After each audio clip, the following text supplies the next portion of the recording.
Bonjour à tous, bienvenue à Lisieux, au Vieux Château. On va faire une petite visite guidée virtuelle, donc je vous emmène à découvrir le château ensemble, sachant que nous avons aujourd'hui des restrictions sanitaires qui nous empêchent de faire des visites guidées, on va dire physiques, en présentiel. Donc, il a été édifié ce château à l'aube du XIVe siècle par Olivier IV de Clisson et Jeanne de Belleville. On avance un peu, on verra l'aspect défensif, on parlera du pont-levis et bien entendu du lieu où nous sommes actuellement. Vous venez avec moi ?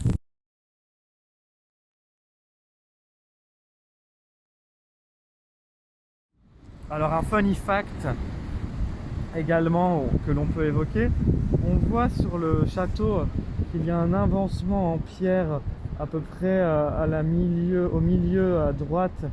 Donc il y a un petit enfoncement, ce sont des latrines. Les latrines, ce sont les toilettes de l'époque, donc on va dire des toilettes sur palier directement, qui permettaient aux gays de ne pas perdre de temps et d'aller directement au plus rapide pendant sa garde pour observer au loin les ennemis. Alors, comme vous voyez, le château il est construit sur un éperon rocheux, c'est-à-dire qu'on a construit ce château avec de la pierre locale. On a utilisé des carrières, on n'a pas transporté des pierres du continent parce qu'à l'époque les moyens ne nous permettaient pas de faire venir de la pierre, donc on utilisait vraiment ce qu'on avait autour de nous. Donc on a construit ce château en granit qui est la roche, on va dire, principale du lieu, et le gneiss. Et donc on voit que le château il se confond un peu dans la pierre.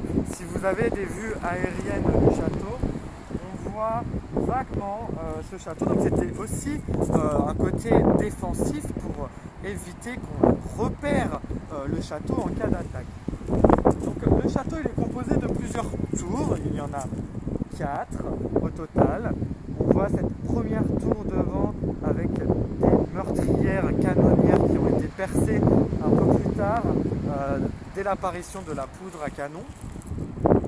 Une autre tourelle, et tout en haut on aperçoit aussi une tourelle qui est la tourelle de Gué, qui a été construite pour avoir une vue panoramique et permettre de voir au loin les ennemis arriver.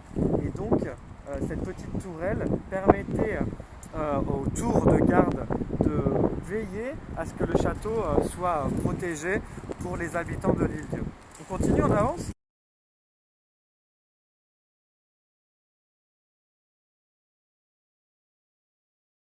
Et c'est vrai qu'on est situé face à l'éperon rocheux du Châtelet, qui servait aussi autrefois, avant le Moyen-Âge, d'endroit défensif de l'île. On continue, on va faire le pont-levis.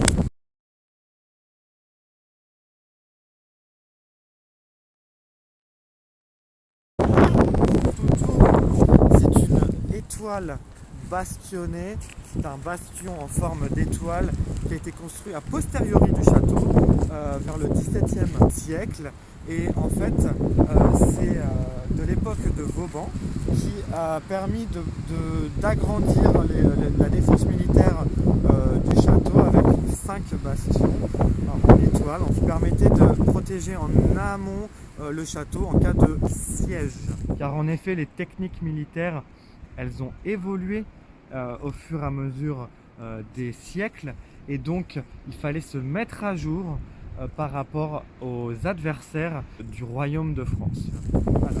D'ailleurs, en cas de siège, on avait aussi un système assez ingénieux qui était le pont-levis que la plupart des châteaux médiévaux possédaient.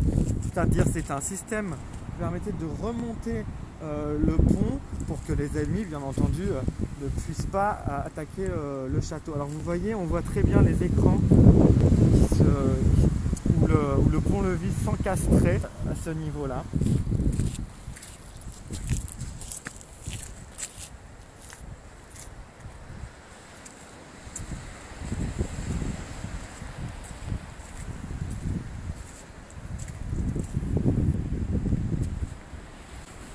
Alors Alors vous allez me dire pourquoi construire un château aussi éloigné de Port-Joinville. Port-Joinville, c'est la capitale aujourd'hui de l'Île-Dieu qui était autrefois Saint-Sauveur, le bourg comme on l'appelle ici localement. Eh bien à l'époque on s'est dit il faut protéger en amont les villages de l'Île-Dieu. C'était un point stratégique qui permettait à l'ensemble des villages de l'Île-Dieu de se rejoindre sur un même point en cas d'attaque.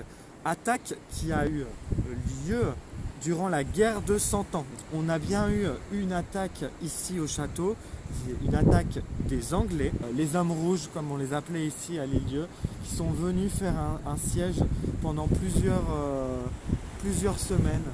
On voit ici au niveau défensif tout de suite, donc comme je le disais tout à l'heure, le pont-levis. Au-dessus, donc ça permettait d'envoyer aussi des liquides ou alors des pierres sur la tête des assaillants. On aperçoit les meurtrières qui ont été percées et cet aspect aussi rocheux. Donc bon, on pense que le château servait surtout de lieu de représentation de la féodalité. La baie des Sabias. Alors pourquoi Sabias? C'est-à-dire qu'à l'époque, et surtout pendant le tourisme balnéaire, lorsque les premiers congés payés sont apparus, eh bien on avait énormément de tourisme sur l'Île-Dieu local et beaucoup de gens, beaucoup de voyageurs venaient des Sables d'Olonne, juste en face. Et les Sables d'Olonne étaient l'un des endroits, on va dire, les plus animés à l'époque, et les habitants des Sables d'Olonne allaient énormément sur cette plage des Sabias. Donc Sabia, ça viendrait du mot sablé qui s'est transformé encore une fois au fur et à mesure des années. Alors au fond on aperçoit la pointe du Châtelet où il y a actuellement un calvaire en l'honneur des marins disparus en mer. Généralement il y a des processions qui se font à ce niveau-là pour les fêtes de Pâques et donc un pèlerinage autour de la pointe.